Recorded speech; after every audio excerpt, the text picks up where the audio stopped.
Well, I hope you're ready for some fun today. A viewer asked me to compare the bucket strategy versus annual rebalance. So I went into Chat GPT and asked this question. You're an economist, so I'm identifying Chat GPT as an economist and an expert retirement planner with 30 years of experience. So that's who's given this opinion. Compare and contrast a retiree with $1 million that uses the bucket strategy to protect against sequence of return risk, 30% in bucket one fixed assets, 70% in bucket two equity assets. Compare that to a retiree that maintains a 70% equity, 30% fixed investment mix with annual rebalancing. Both are invested in the S&P 500 for their equity. Both are invested in 10-year T-bills for fixed. Both are taking $50,000 a year, that's 5%, adjusted up for inflation each year for their living expenses. Run the simulation for 30 years, starting in 1995. Who ran out of money? Who had more assets? Anything else to glean from this analysis? So I asked that to ChatGPT. I'm going to share my screen now. Should be sharing my screen. Okay, so let's go down to the results here. So I know this chart is small. Maybe you have to project it on your TV or something. But the orange line is the annual rebalancing.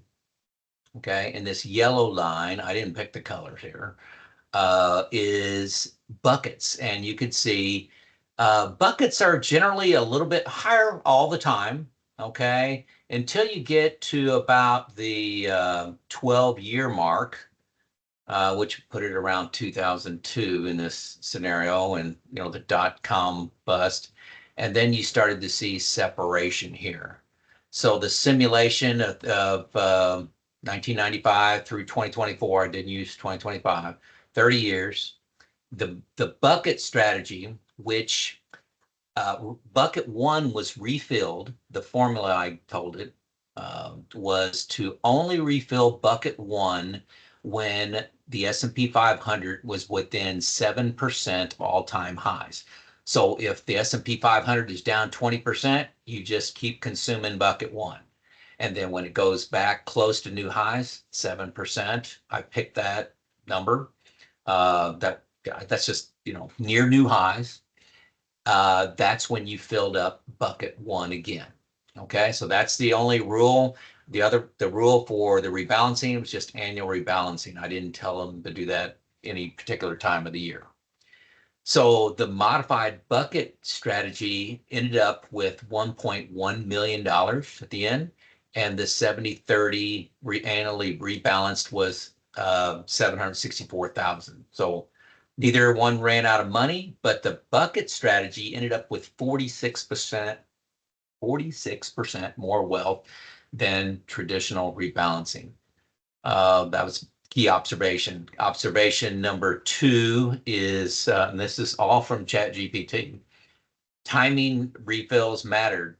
Refilling bucket one only when the markets were near new highs allowed equities to keep compounding. Number three, sequence of return risk were managed by both, even during the dot-com and the great financial crisis of 2008, dot-com with 2000 to 2002. Number four, equity growth unlocked by reducing forced equity sales during volatile or depressed years. The S&P 500 return was preserved. Number five, more conservative yet higher ending value. The strategy did not try to time the market aggressively, but added reasonable performance filter, 93% of all-time highs, to avoid selling low. So there you go. There is a head-to-head comparison. Maybe you can do this at home. This was free. I'm just using ChatGPT, my account. I also use Grok sometimes.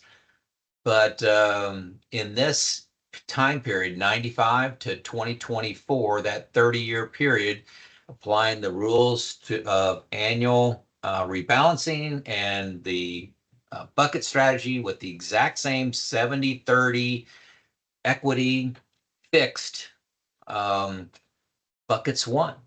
So there you go. I get asked this question a lot. Doing a simulation like this looked like it was going to take a lot of effort. So I just asked chat. 5 minutes later, here's the results. Just Joe out.